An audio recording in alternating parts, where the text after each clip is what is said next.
엄마 손 시려.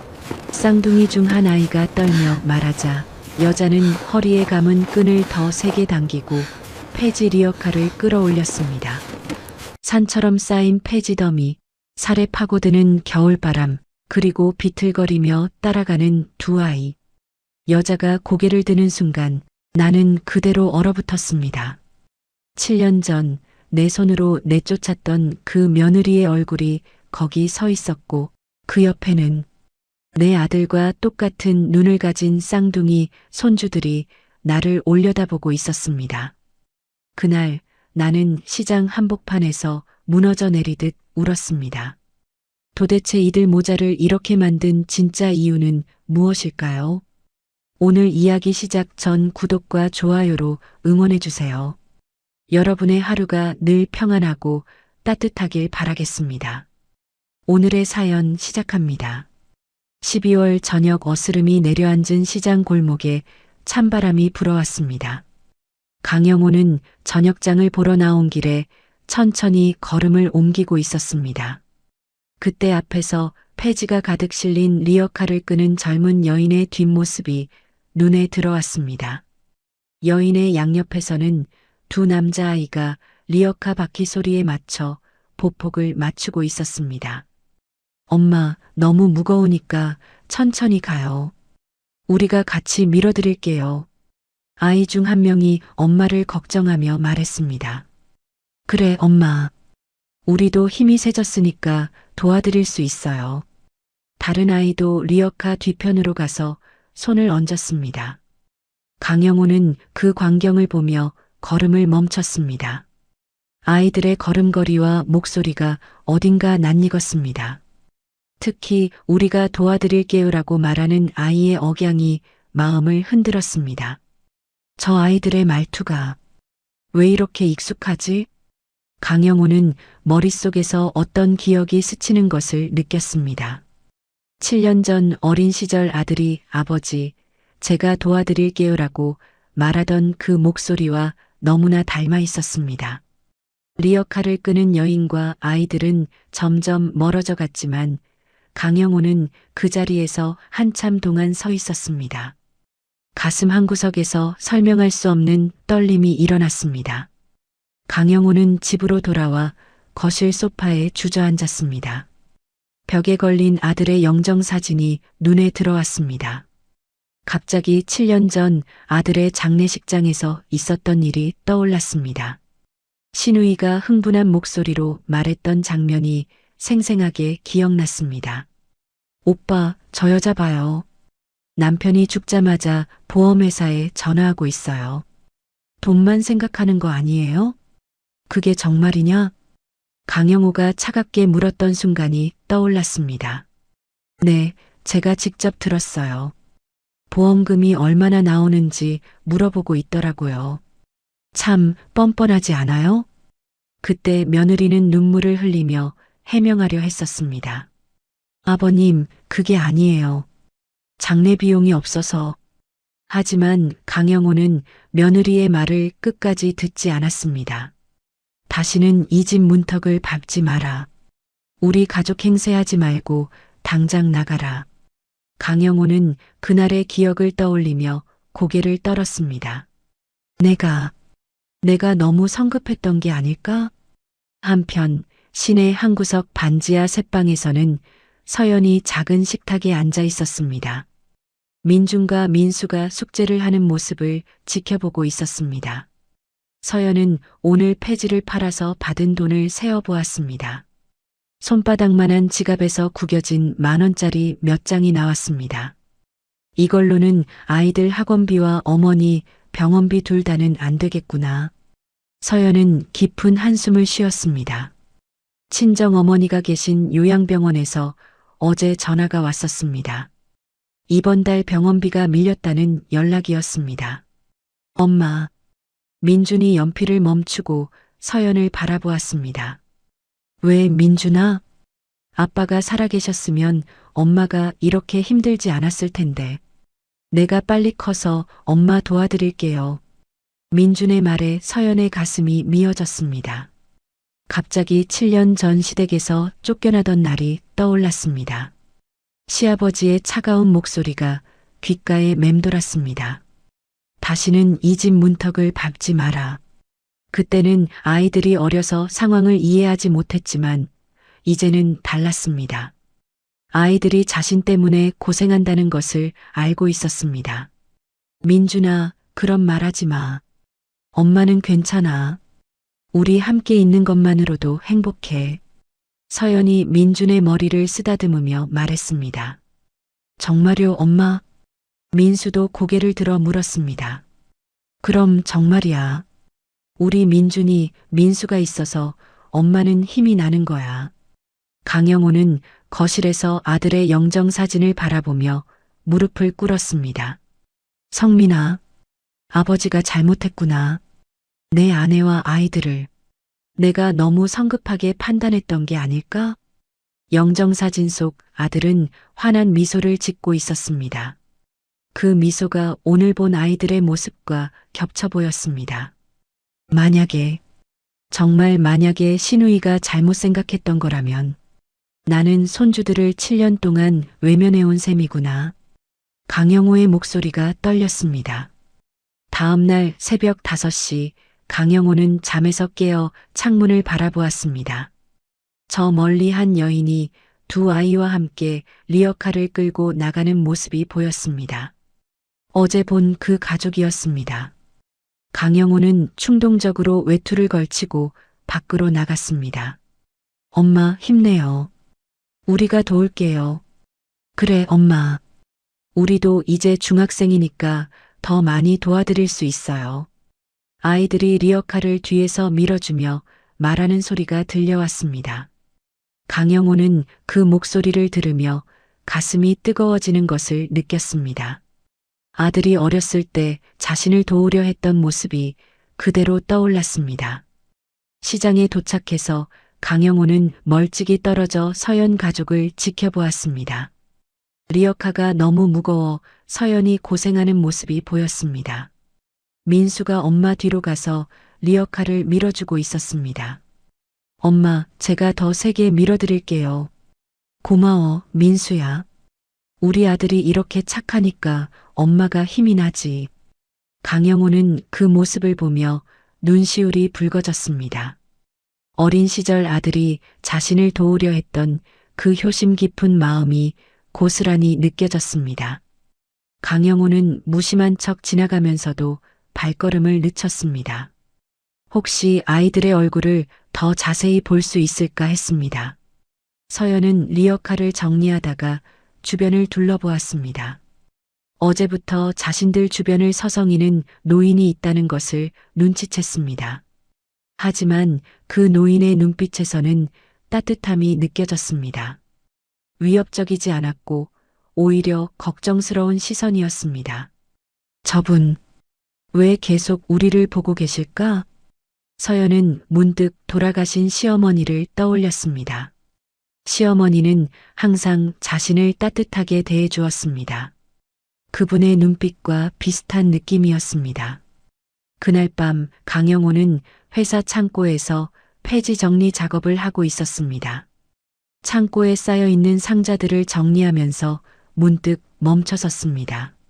서연의 리어카에 있던 상자와 똑같은 것들이 여기에 있었습니다. 같은 브랜드, 같은 크기의 상자들이었습니다. 이것들이 혹시 강영호는 상자를 자세히 살펴보았습니다. 자신의 건설회사에서 협력하는 업체에서 나온 상자들이었습니다. 이게 단순한 우연일까? 아니면 강영호의 마음에 어떤 예감이 스며들었습니다. 한편 서연은 반지하 방에서 아이들이 잠든 모습을 지켜보고 있었습니다. 민준과 민수가 작은 이불을 나누어 덮고 조용히 잠들어 있었습니다.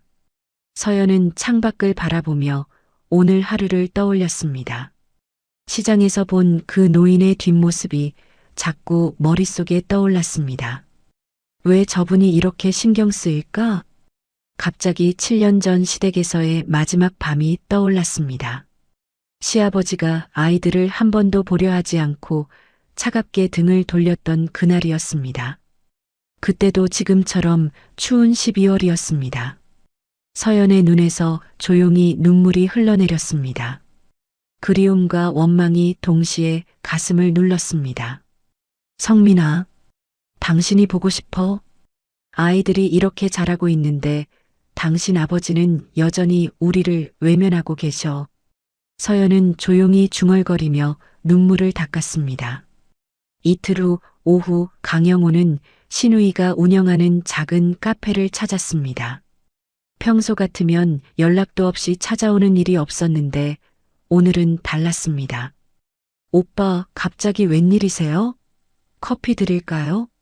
신우이 강미숙이 반가워하며 인사했습니다. 미숙아, 잠깐 이야기 좀 하자. 중요한 얘기가 있어. 강영호는 카페 구석자리에 앉으며 진지한 표정을 지었습니다. 무슨 일이세요? 표정이 심각하네요. 미숙이 의자에 앉으며 궁금해했습니다. 7년 전 성민이 장례식 때 네가 서연이에 대해서 했던 말 기억하지? 서연이요? 당연히 기억하죠. 왜 갑자기 그 얘기를? 미숙의 표정이 굳어졌습니다. 그때 네가 서연이가 보험금을 노린다고 했잖아. 정말 확실한 거였어? 오빠, 지금 제 말을 의심하시는 거예요? 저는 분명히 들었다고요. 남편 죽자마자 보험회사에 전화해서 보험금이 얼마나 나오는지 물어보더라고요. 미숙이 목소리를 높였습니다. 혹시 그게 장례비를 마련하려고 한 일일 수도 있지 않을까? 강영호가 조심스럽게 물었습니다. 에이, 오빠. 그때 상황을 보셨잖아요. 눈물 한 방울 안 흘리고 계산적으로 행동했어요. 장례비가 필요하다면 저희한테 먼저 상의했어야죠. 하지만 오빠, 설마 지금 와서 그 여자를 다시 받아들이시려는 건 아니죠? 성민이 오빠가 죽고 나서 한 번도 안부 묻지 않았잖아요. 미숙이 단호하게 말했습니다. 강영호는 답답한 마음에 한숨을 쉬었습니다. 혹시 자신이 잘못 판단했을 가능성에 대해 생각해보고 싶었지만 미숙은 여전히 확신에 찬 모습이었습니다. 그냥 혹시나 해서 물어본 거야. 별일 아니니까 신경 쓰지 마. 강영호는 더 이상 말을 꺼내지 않았습니다. 한편 새벽 4시 서연은 알람 소리에 눈을 떴습니다. 아이들은 아직 깊은 잠에 빠져 있었습니다. 조용히 일어나 첫 번째 일터인 24시간 식당으로 향했습니다. 새벽 청소와 설거지를 마치고 오전 9시에 두 번째 일터인 주차장으로 갔습니다. 안녕하세요, 사장님. 오늘도 잘 부탁드려요. 서연 씨. 고생이 많아요. 오늘은 차가 많이 들어올 예정이니까 바쁠 거예요. 주차장 관리사무소 직원이 말했습니다. 서연은 오전 내내 주차장을 정리하고 차량을 안내했습니다. 점심시간이 되자 아이들 도시락을 챙기러 집으로 돌아갔습니다. 엄마, 오늘 학교에서 친구들이 물어봤어요. 민준이 도시락을 받아들며 말했습니다. 뭘 물어봤는데? 엄마가 몇 시간 일하시는지 물어봤어요. 그래서 제가 하루에 20시간은 일하신다고 했어요. 민준이 자랑스럽게 말했습니다. 우리 엄마가 제일 열심히 일하신다고 했더니 친구들이 정말 대단하다고 했어요. 민수도 웃으며 덧붙였습니다. 서연의 가슴이 먹먹해졌습니다. 아이들은 자신이 많이 일하는 것을 자랑스럽게 여기고 있었지만 서연에게는 그것이 죄책감으로 다가왔습니다.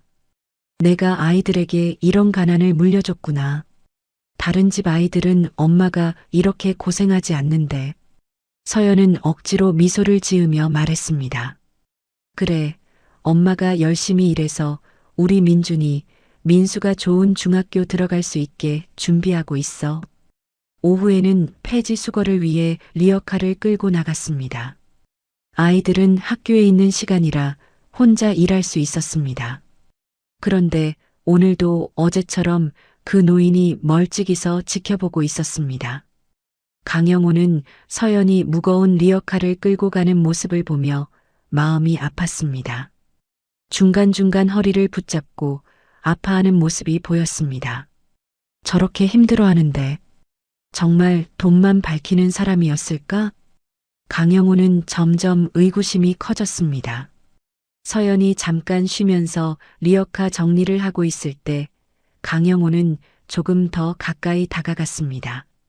그때 민수의 작은 가방에서 낡은 손목 시계가 살짝 보였습니다.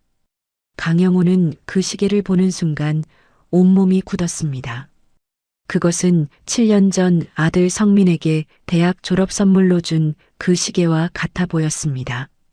이게 설마. 강영호의 확신이 점점 커졌습니다. 저녁 무렵 서연이 아이들과 함께 집으로 돌아가는 길이었습니다. 민준과 민수가 나란히 걸으며 노래를 부르고 있었습니다.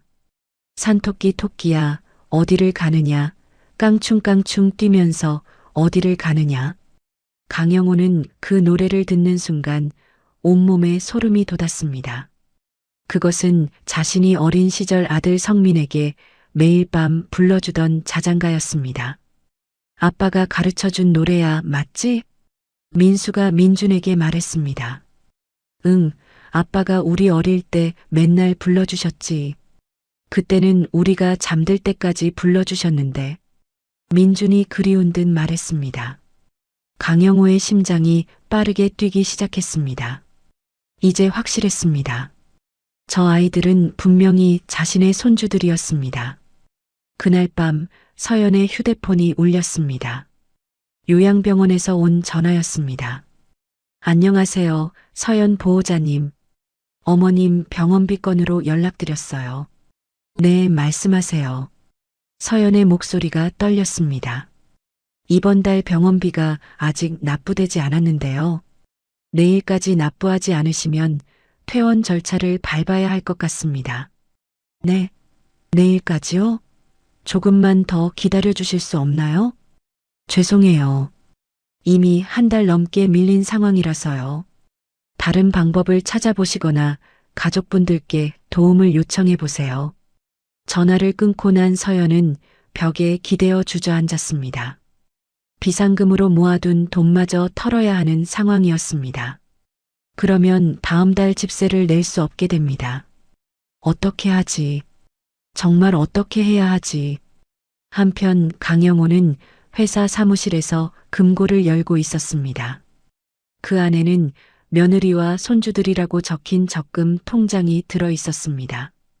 7년 동안 매달 50만 원씩 넣어온 돈이었습니다. 언젠가 그들을 다시 만나게 되면 주려고 모아둔 것이었습니다. 통장을 확인해 보니 4,200만 원이 넘어 있었습니다. 이제 정말 찾아야겠어. 더 이상 미룰 수 없어. 강영호는 통장을 꽉 움켜쥐었습니다. 그날 밤 늦게 서연은 아이들 잠자리를 봐주고 있었습니다.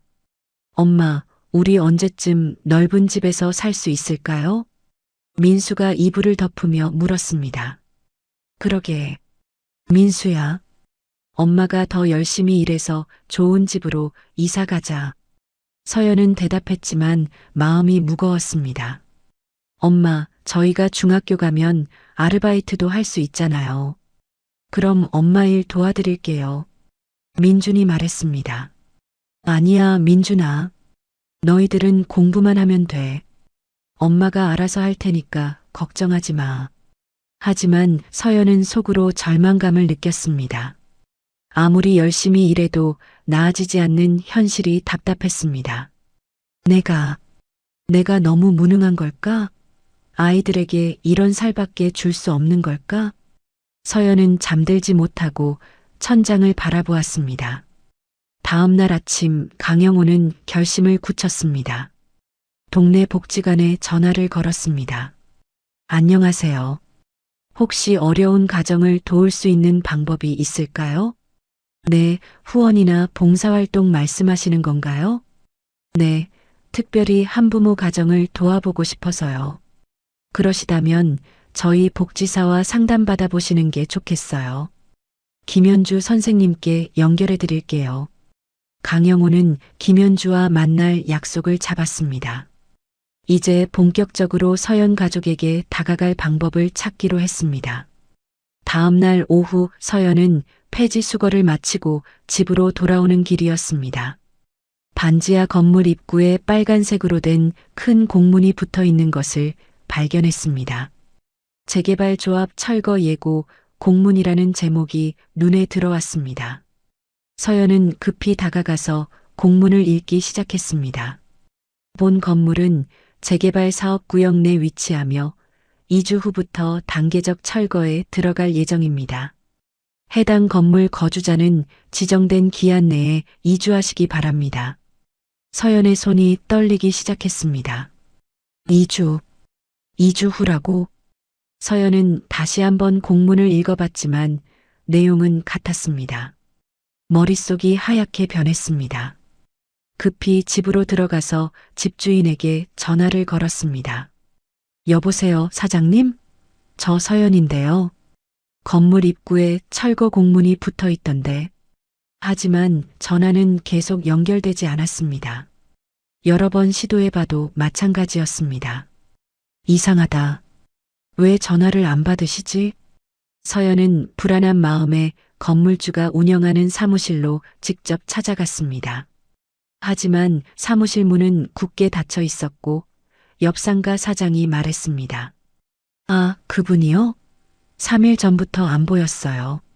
갑자기 짐 빼고 어디 가신 것 같던데. 서연의 얼굴이 창백해졌습니다. 그럼 전세 보증금은 재개발 보상금으로 돌려주신다고 하셨는데. 글쎄요. 그분이 어디 가셨는지 아무도 모르거든요. 서연은 다리에 힘이 빠져 그 자리에 주저앉을 뻔했습니다. 다음 날 아침 서연은 법무사 사무실을 찾았습니다. 선생님, 제 상황이 이런데 전세 보증금을 돌려받을 방법이 있을까요? 서류를 보니까 임차인 보호 조항이 거의 없네요. 건물주가 잠적한 상황에서는 보증금 회수가 매우 어려울 것 같습니다. 법무사가 고개를 저으며 말했습니다. 그럼 저희는 어떻게 해야 하죠? 갈 곳이 없는데.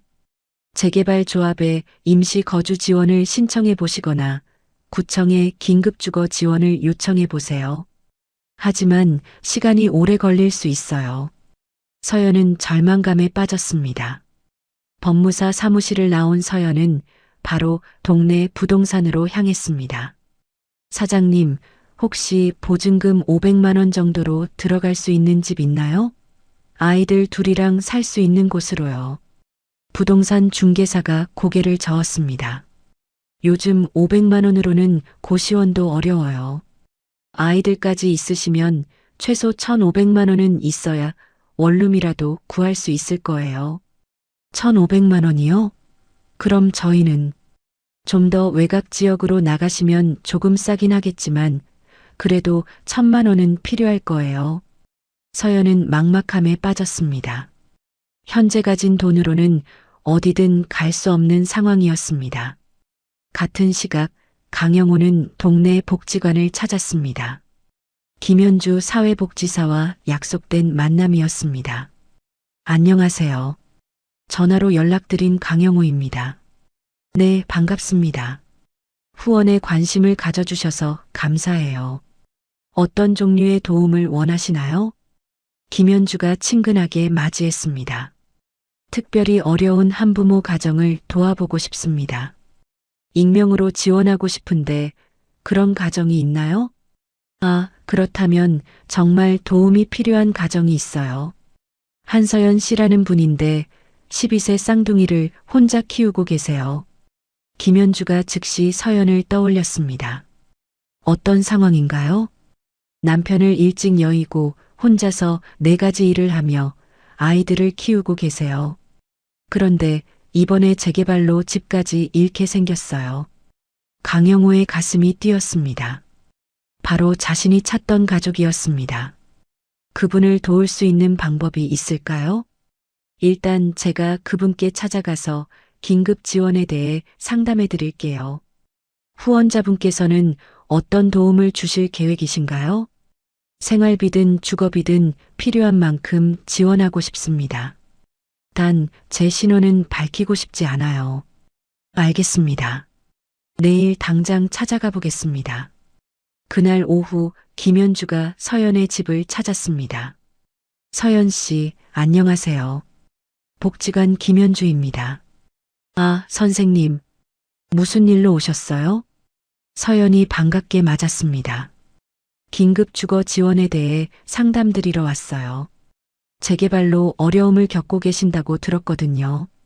네, 정말 막막한 상황이에요. 어떤 지원이 가능한가요? 일단 구청에 긴급 주거 지원을 신청할 수 있어요. 임시 거주지도 제공받을 수 있고요. 김현주가 서류를 꺼내며 설명했습니다. 그런데 서류 준비하고 심사받는데 한 달 정도 걸려요. 그동안은 한 달이요? 그럼 철거 날짜에 맞출 수 없잖아요. 서연의 얼굴에 절망이 스며들었습니다. 다른 방법도 알아보겠어요. 일단 서류부터 준비해 보세요. 그날 밤 민준의 기침 소리가 계속 들려왔습니다. 서연은 민준의 등을 쓸어주며 걱정이 됐습니다. 민준아, 괜찮아?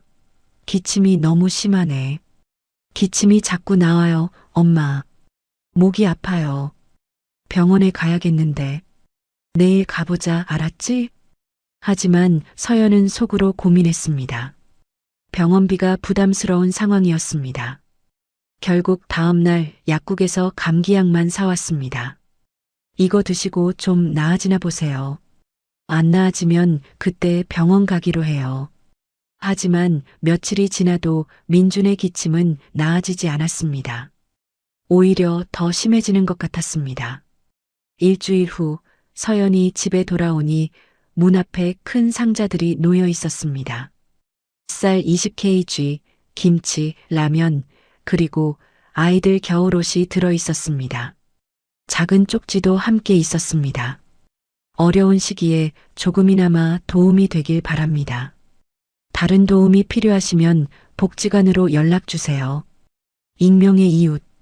서연의 눈에서 눈물이 흘러내렸습니다. 누가 이렇게 도와주신 걸까? 민준과 민수도 새 겨울옷을 보며 기뻐했습니다. 엄마, 정말 따뜻한 옷이에요. 누가 주신 거예요? 좋은 분이 주셨대. 우리도 나중에 남을 도울 수 있는 사람이 되자. 서연은 아이들을 끌어안았습니다. 다음 날 서연은 김현주에게 전화했습니다. 선생님, 어제 물건들을 누가 보내주신 건가요? 좋은 분이 익명으로 도움을 주셨어요. 앞으로도 계속 도와주실 예정이세요. 정말 감사해요. 꼭 인사드리고 싶은데 익명을 원하셔서 신원은 밝힐 수 없어요. 대신 감사 인사는 제가 전해드릴게요. 그런데 며칠 후 또 다른 공문이 붙었습니다.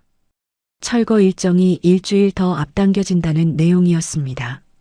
서연은 급히 여러 곳을 알아봤습니다.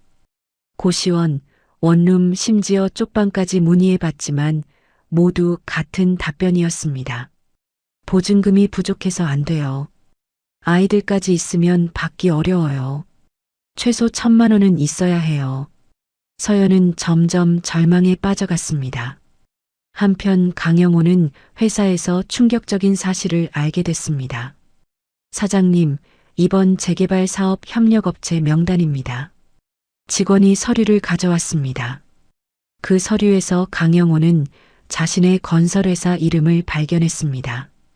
그리고 철거 대상 건물 목록에서 서연이 사는 건물을 확인했습니다.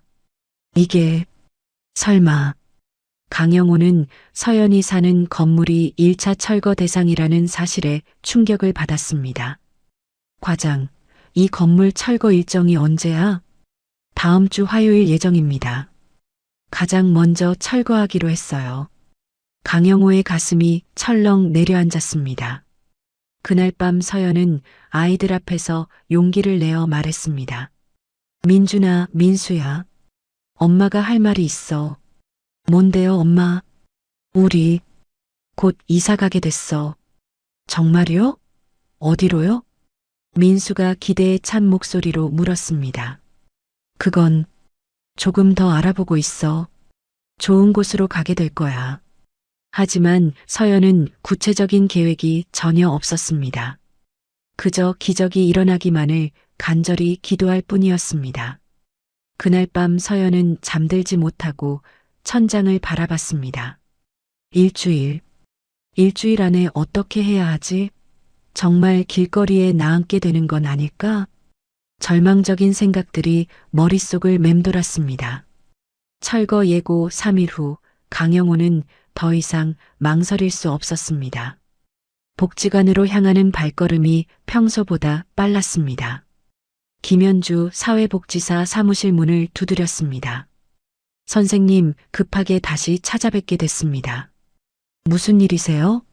표정이 심각하시네요. 김현주가 의자를 권하며 물었습니다.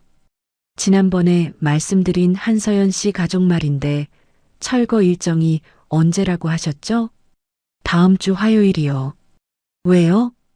그럼 이제 며칠 안 남았잖아요. 제가 임시 거주지를 마련해드리고 싶습니다. 강영호가 급하게 말했습니다. 정말요? 그런데 갑자기 왜 이렇게 서두르시는 거예요? 그냥 어려운 가정을 보면 가만히 있을 수가 없어서요. 생활비도 함께 지원하고 싶습니다.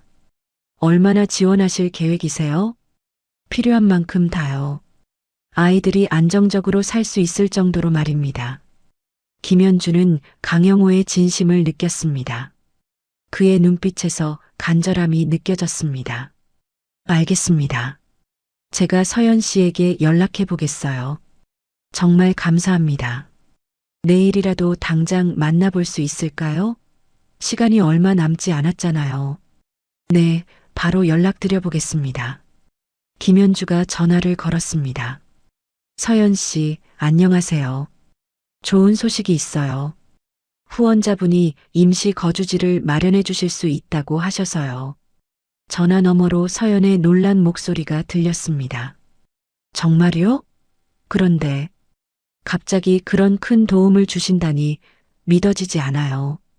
저도 처음에는 놀랐는데 정말 진심으로 도우려고 하세요. 내일 오후에 만나보실 수 있나요?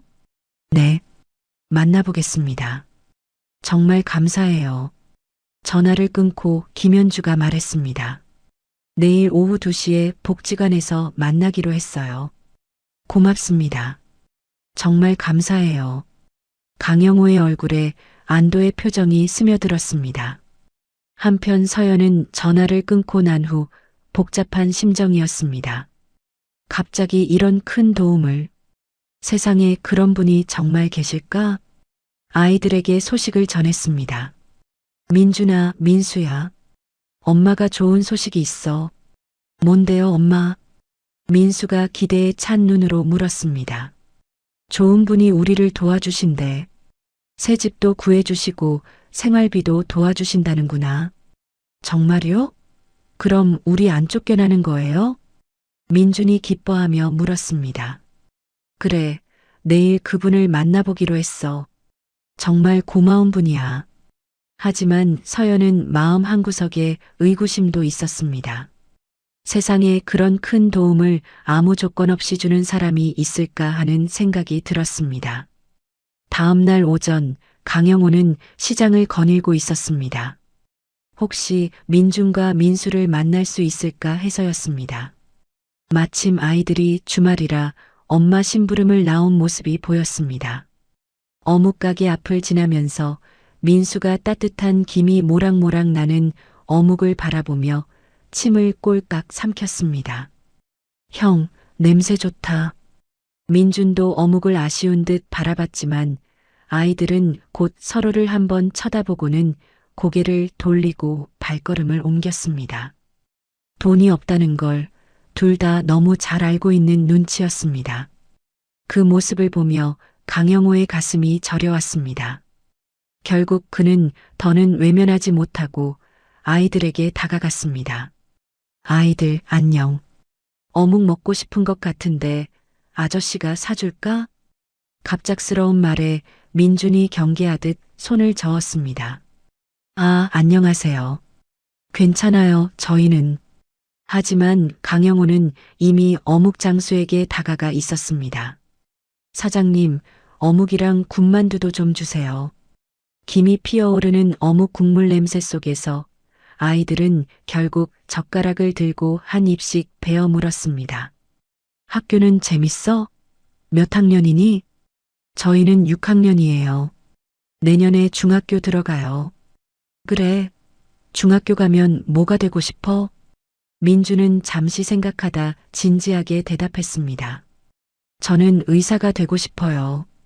우리 엄마처럼 아픈 사람들 도와주고 싶어서요. 민수도 곧바로 뒤를 이었습니다. 저는 사회복지사가 되고 싶어요.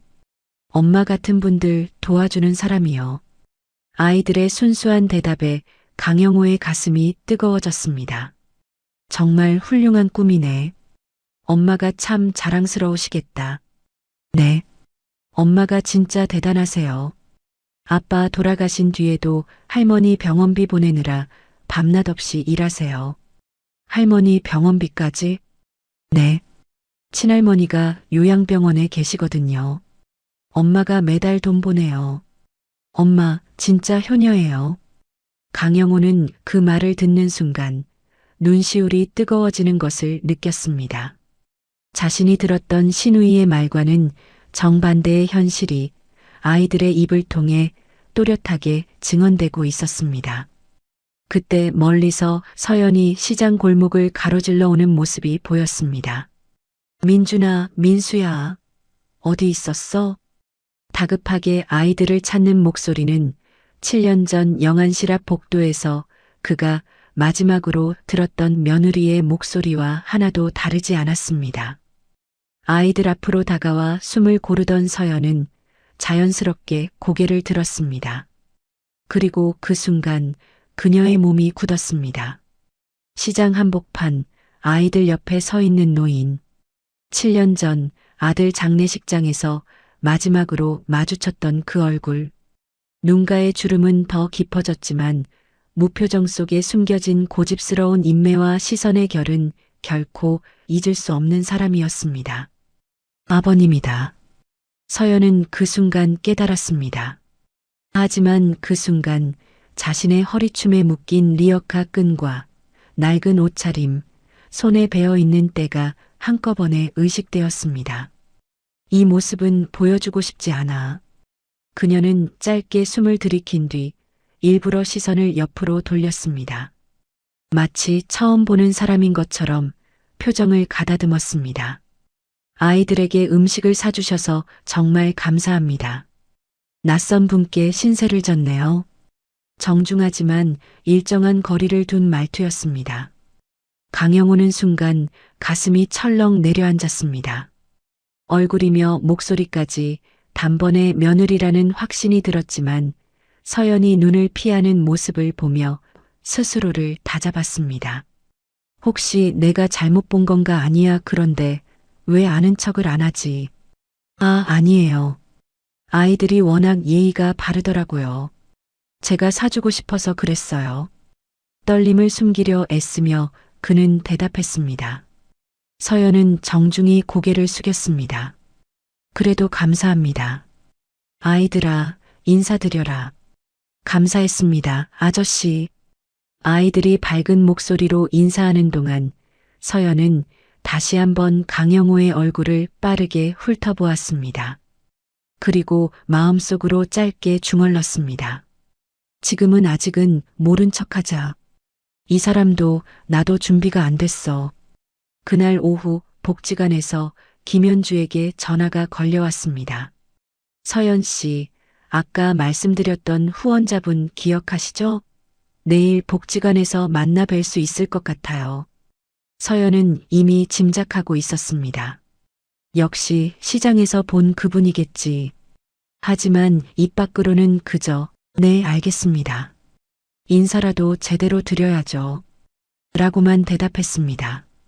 이틀 후 오전 강영호는 서연과 아이들과 함께 복지관 앞에서 마주섰습니다. 전날 시장에서 이미 서로를 본 사이였지만 둘 다 그 사실을 입으로 꺼내지는 않았습니다. 김현주가 미소를 지으며 소개했습니다. 서연 씨, 지난번에 말씀드린 후원자분이세요. 선생님이라고 하세요. 안녕하세요. 아이들 이야기는 많이 들었습니다. 서연은 잠시 망설이다가 고개를 숙였습니다. 정말 감사합니다. 이렇게까지 도와주시려고 해서 저희가 무슨 자격이 있다고. 말은 그렇게 했지만 마음속에서는 다른 생각이 함께 흘렀습니다. 아버님, 정말 이 길을 택하신 거예요? 아직도 제게 한마디 사과는 안 하시는 건가요? 부동산으로 향하는 차 안에서 쌍둥이는 창밖 풍경에 연신 감탄했습니다. 깨끗한 투룸 전셋집을 미리 알아본 상태였습니다. 와, 정말 넓어요. 엄마, 우리만의 방이 있어요. 민수가 집안을 둘러보며 신나게 소리쳤습니다. 방이 2개나 있네요. 아이들 방이랑 제 방으로 나누면 딱 좋겠어요. 서연도 조심스럽게 벽지와 창문을 살펴보며 말했습니다. 마음에 드시면 계약 진행하겠습니다. 강영호가 부동산 사장에게 말했습니다.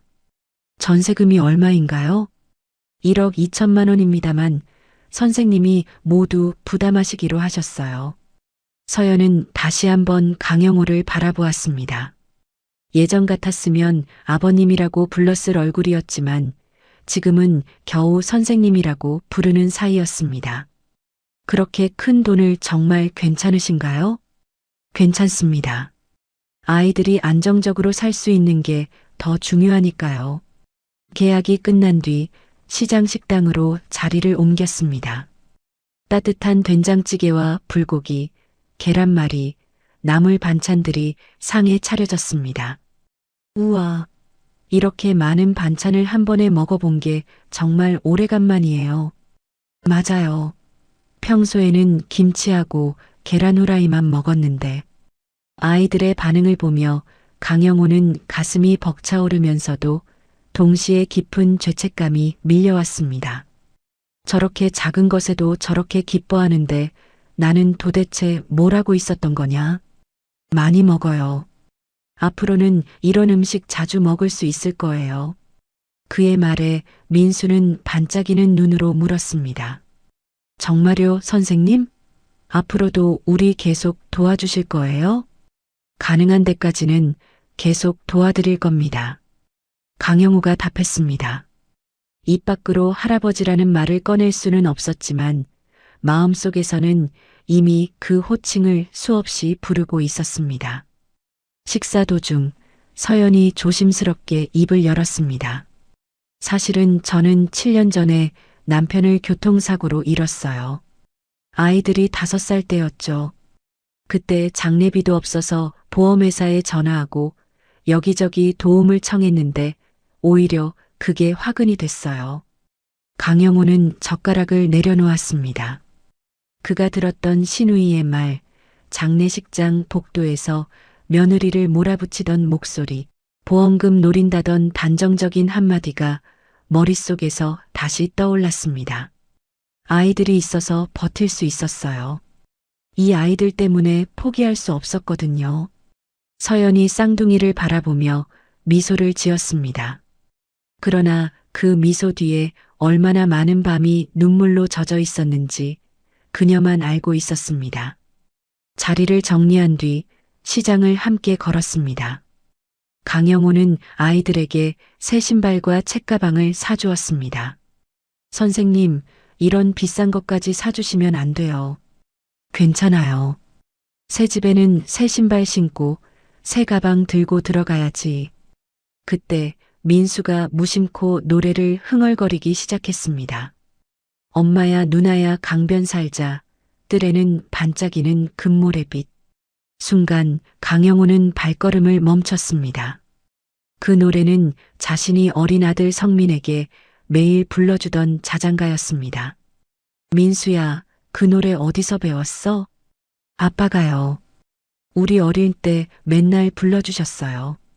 이제 더 이상 피할 수 없는 확신이 그의 가슴 안에서 자리를 잡았습니다. 이 아이들은 분명 자신의 피부치였습니다. 저녁 무렵 새 집으로 이사한 첫날 밤, 쌍둥이는 자신들만의 방에서 이불을 펴고 뛰어다녔습니다. 엄마, 이제 정말 집다운 집에서 사는 것 같아요. 맞아요. 화장실도 따로 있고 부엌도 넓고. 서연은 그 모습을 지켜보며 오랜만에 마음 깊은 곳까지 따뜻해지는 것을 느꼈습니다. 하지만 다른 한켠에서는 복잡한 생각이 멈추지 않았습니다. 이 사람 왜 지금일까? 왜 이제야 나타난 걸까? 정말 모른 척하고 있는 걸까? 아니면 일부러 모르는 척하는 걸까? 한편 강영호는 집으로 돌아와 아들의 영정 앞에 앉았습니다. 성민아, 아버지가 내 아내와 아이들을 만났다. 사진 속 아들을 보며 낮게 중얼거렸습니다.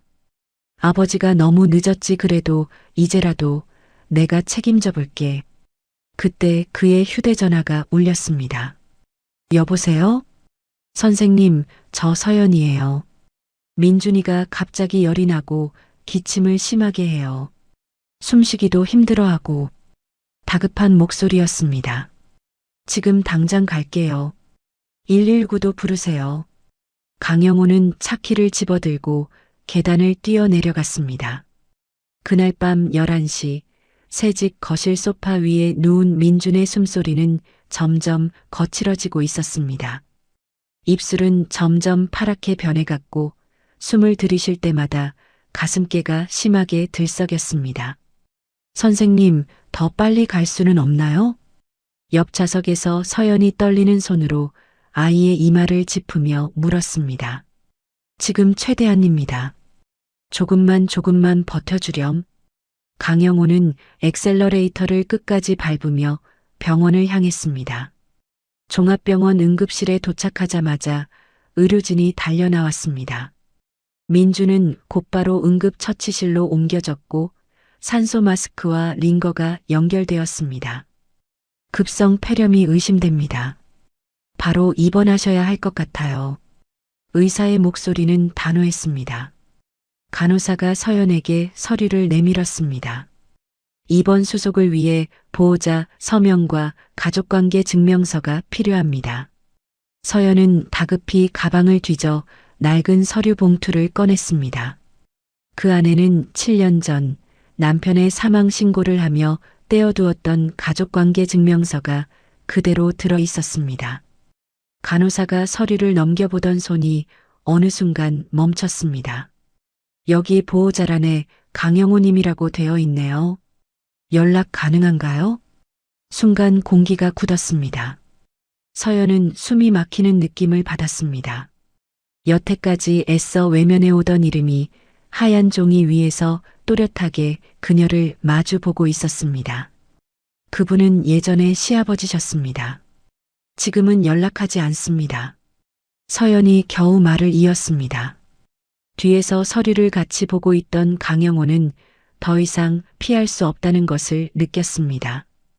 이름도 관계도 피도 모든 게 이 종이 한 장 안에 적혀 있었습니다. 잠시 침묵이 흘렀고 간호사가 난처한 표정으로 물었습니다. 그래도 혹시 모르니 보호자분께 연락을 드려보는 게 좋을 것 같은데요. 그 순간 강영호가 조용히 입을 열었습니다. 그럴 필요 없습니다. 간호사가 고개를 들었습니다. 제가 그 사람입니다. 여기 적힌 강영호입니다. 이 아이의 친할아버지입니다. 서연의 고개가 천천히 돌아갔습니다. 지금까지 마음속으로만 붙들고 있던 단어가 드디어 현실에서 울렸습니다. 뭐라고요? 목소리는 낮았지만 온몸이 떨리고 있었습니다. 성민이 아버지입니다. 그리고 이 아이들의 할아버지입니다. 강영호는 눈을 피하지 않고 서연을 바라보았습니다. 그 말이 떨어지는 순간 7년 동안 쌓여있던 감정의 둑이 한꺼번에 무너졌습니다. 그럼 지금까지 우리를 도와주신 분이 전부, 그래, 나였다. 서연의 눈에 분노와 서러움이 동시에 치밀어 올랐습니다. 7년 동안 우리가 어떻게 살았는지 아버님이 누구보다 잘 아셨겠네요. 폐지 줍고 아이들 굶기지 않으려고 밤마다 편의점에서 일하고 병원비 밀려서 진료 미루고 그 모습을 다 보고도 모른 척 하셨던 거네요. 강영호는 고개를 떨궜습니다. 처음에는 아닐 거라고 생각했다. 그런데 보면 볼수록 확신이 들어도 내가 나서면 더 엉망이 될까봐 두려웠다. 미안하다, 서연아. 미안하다는 말로 끝날 일이 아니에요. 서연의 목소리는 떨렸지만 눈빛은 차가웠습니다. 7년 전 아버님이 저를 내쫓던 날 기억하세요? 보험금 노린다고 집안 망신시킨다고 하던 말들이요. 그때 나는 너무 화가 나 있었고 그래서 아이들까지 같이 버리신 거예요.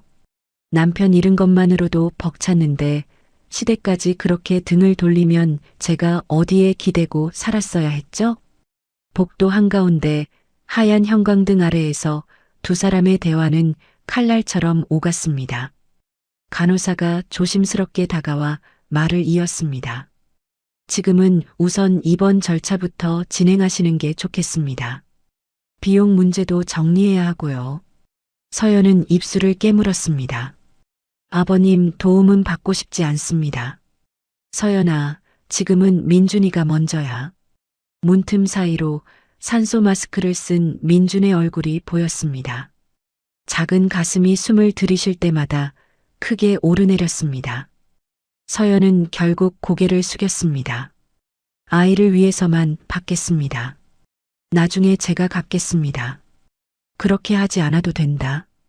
저는 그렇게 해야만 간신히 버틸 수 있을 것 같아요. 입원 수속이 마무리되고 민주는 중환자실로 옮겨졌습니다. 병원 복도 벤치에 나란히 앉은 두 사람 사이에는 말로 채우기 어려운 시간들이 켜켜이 쌓여 있었습니다. 다음 날 오전 민준의 상태가 조금 안정되었다는 소식을 들었습니다. 그래도 여전히 중환자실 유리문 너머에서만 아이를 볼 수 있는 상황이었습니다. 로비 한구석 소파에 앉은 서연과 강영호는 한동안 아무 말도 하지 못했습니다. 먼저 입을 연 것은 강영호였습니다. 서연아, 7년 전 일에 대해 이제는 제대로 말해야 할 것 같다. 서연은 창밖만 바라본 채 대답했습니다. 지금은 아이가 제일 중요해요. 그래도 강영호는 말을 이었습니다. 신우이가 네가 보험금을 노린다고 했을 때 나는 진실을 확인하려고 들지도 않았다. 그게 내 가장 큰 죄다.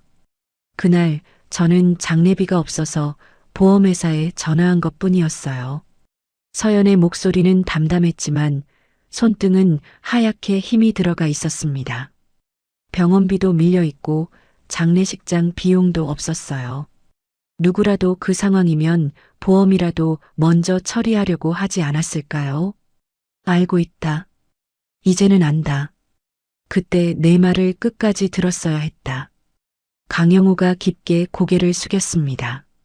아버님이 저를 의심하신 것보다 더 아팠던 건요. 서연이 고개를 돌려 그를 바라보았습니다. 아버님이 아이들의 존재조차 궁금해하지 않으셨다는 거예요. 남편을 잃은 손주들이 할아버지까지 잃었다는 걸 그 어린 것들이 어떻게 견뎌야 하는지는 한 번도 생각 안 해보셨나요? 그 말에 강영호의 눈가가 붉게 물들었습니다. 지금까지 자신이 외면해온 시간이 한꺼번에 밀려와 가슴이 조여오는 듯 했습니다. 문득 그는 소파에서 일어나 서연 앞에 무릎을 꿇었습니다. 서연아, 미안하다. 정말 미안하다. 병원 로비를 오가던 사람들이 놀란 눈으로 그들을 쳐다봤지만 그는 개의치 않았습니다. 일어나세요, 아버님. 사람들이 봐요. 괜찮다. 이 정도로는 모자라다. 내 손주들이 굶고 아픈데도 치료 못 받는 동안 나는 눈 감고 살았다. 서연은 한숨을 길게 내쉬었습니다. 사과드렸습니다. 하지만 당장 용서할 수 있을 거라고는 생각하지 마세요. 7년이라는 시간이 너무 길었어요.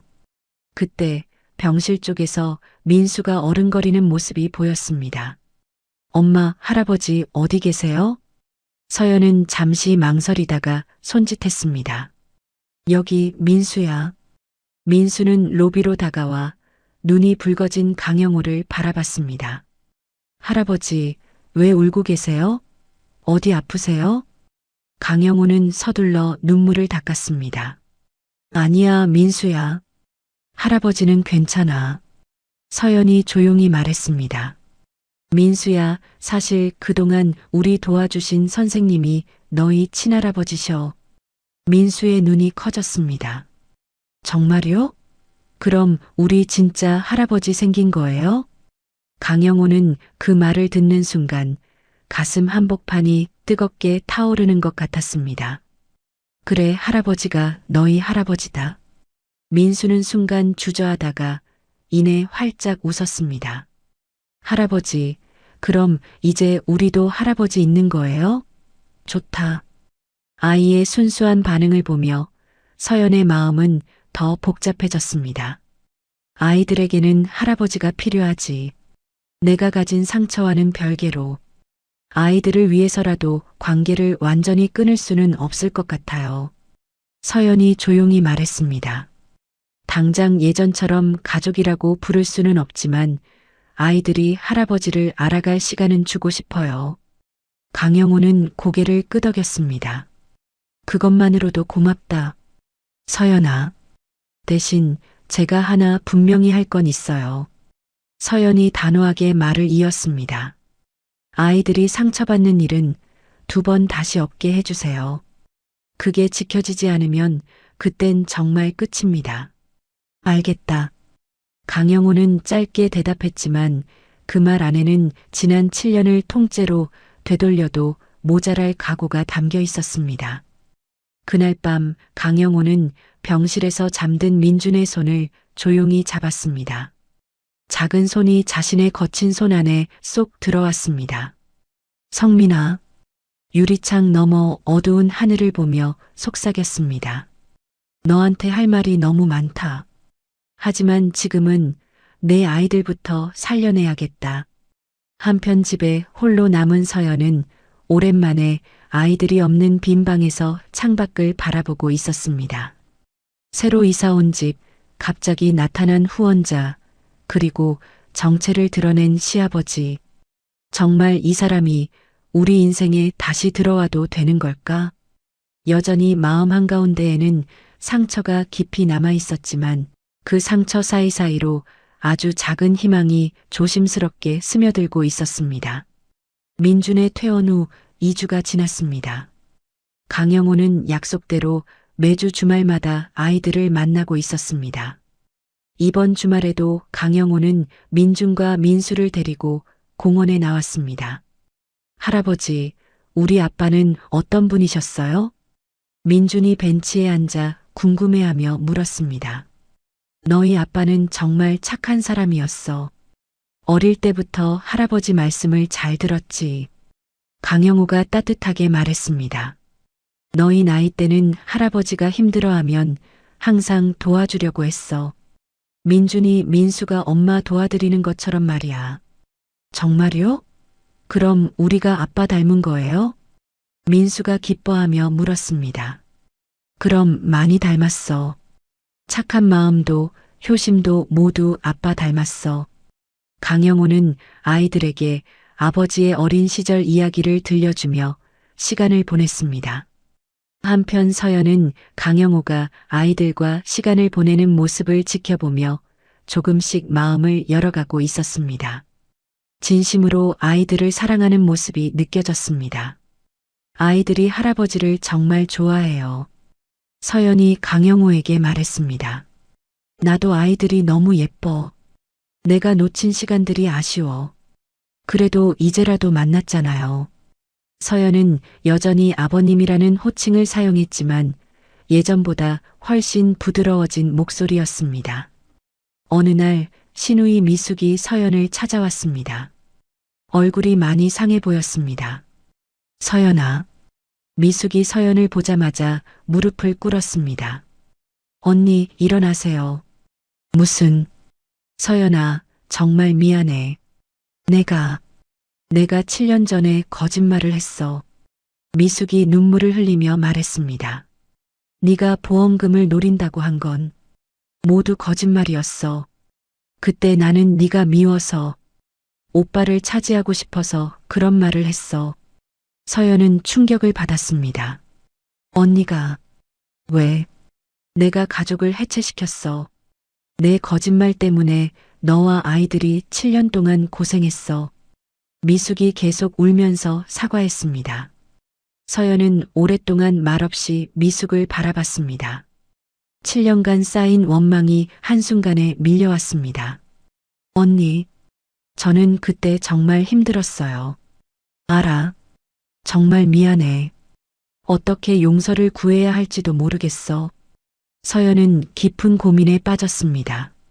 하지만 결국 마음을 정했습니다. 일어나세요, 언니. 이제 와서 과거를 바꿀 수는 없잖아요. 하지만 앞으로는 진심으로 지내요. 정말 괜찮아? 괜찮지는 않아요. 하지만 아이들을 위해서라도 가족이 화목해야죠. 서연은 미숙을 일으켜 세웠습니다. 그 후 강영호는 서연에게 제안했습니다. 서연아, 앞으로 생활비와 아이들 교육비는 걱정하지 마. 내가 매달 지원해 줄게. 아버님, 그렇게까지 하시면 내가 해야 할 일이야. 7년 동안 못 해준 걸 생각하면 이것도 부족해. 서연은 잠시 고민하더니 말했습니다. 그럼 조건이 있어요. 받은 만큼은 언젠가 꼭 갚을게요. 그런 부담은 갖지 마. 아니에요. 제 자존심이 있어요. 아이들에게도 그런 모습을 보여주고 싶어요. 강영호는 서연의 의지를 존중했습니다.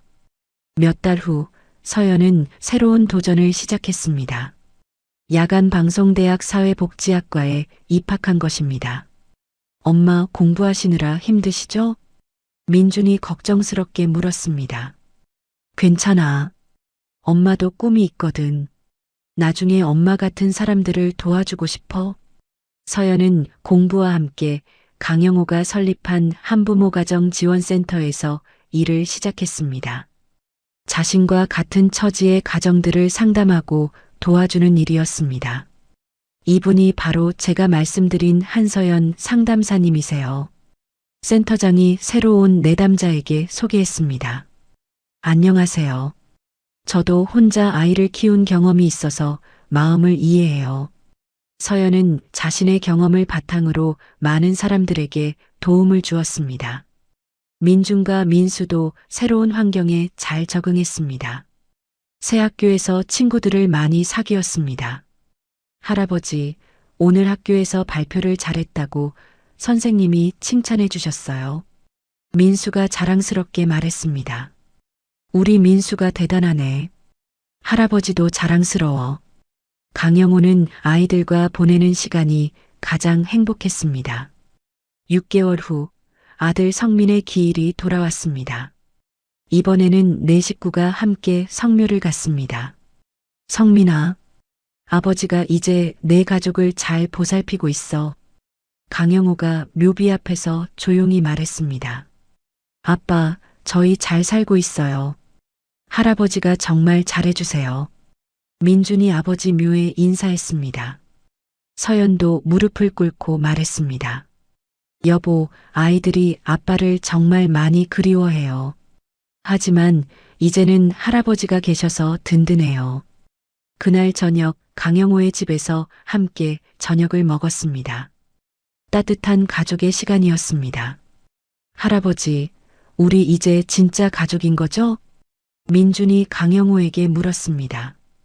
강영호는 눈물이 글썽이며 답했습니다. 그럼 우리는 진짜 가족이야. 좋아요. 이제 진짜 할아버지가 생겼어요. 민수가 기뻐하며 강영호를 꼭 안았습니다. 서연은 그 모습을 보며 마음이 따뜻해졌습니다. 그리고 용기를 내어 말했습니다. 아버지, 아이들과 저를 다시 받아주셔서 감사합니다. 강영호는 서연이 처음으로 아버지라고 부르는 것을 듣고 감격했습니다. 고마워, 서연아. 내가 더 고마워. 1년 후 봄날, 내 식구는 특별한 곳으로 나들이를 갔습니다. 바로 예전 서연이 폐지를 줍던 그 시장 골목이었습니다. 여기가 우리가 처음 만난 곳이야. 강영호가 아이들에게 설명했습니다. 정말요? 할아버지가 엄마를 처음 본 곳이에요? 민수가 신기해했습니다. 그래. 그때 할아버지는 너희 엄마가 누군지 몰랐지만 왠지 눈에 밟혔어. 운명이었나 봐요. 민준이 웃으며 말했습니다. 그래, 운명이었어.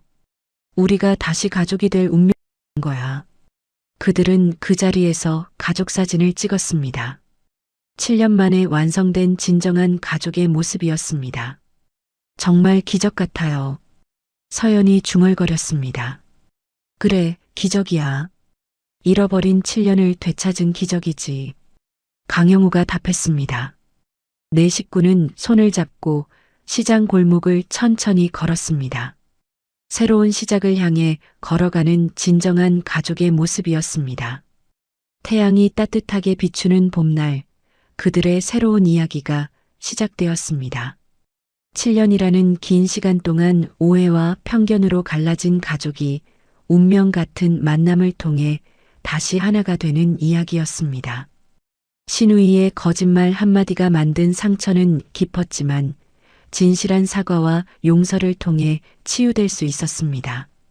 강영우 할아버지가 보여준 것처럼 늦었다고 생각할 때가 진짜 늦은 것은 아닙니다. 진심 어린 뉘우침과 행동의 변화가 있다면 관계는 언제든 회복될 수 있습니다. 서연이 혼자 감당했던 무거운 짐을 나누어질 가족이 생겼고 민준과 민수에게는 아버지의 빈자리를 채워줄 따뜻한 할아버지가 생겼습니다. 무엇보다 이들이 보여준 것은 가족이란 혈연을 넘어서 서로를 이해하고 사랑하려는 마음에서 시작된다는 진실이었습니다. 시장 골목에서 시작된 작은 우연이 이렇게 큰 기적을 만들어낸 것처럼 우리 주변에도 놓치기 쉬운 소중한 인연들이 기다리고 있을지도 모릅니다. 오늘 이야기가 작은 위로가 되셨다면 구독, 좋아요, 댓글로 함께 해주세요. 여러분의 하루에도 따뜻한 기운이 가득하길 바랍니다. 이야기 꽃피다였습니다. 감사합니다.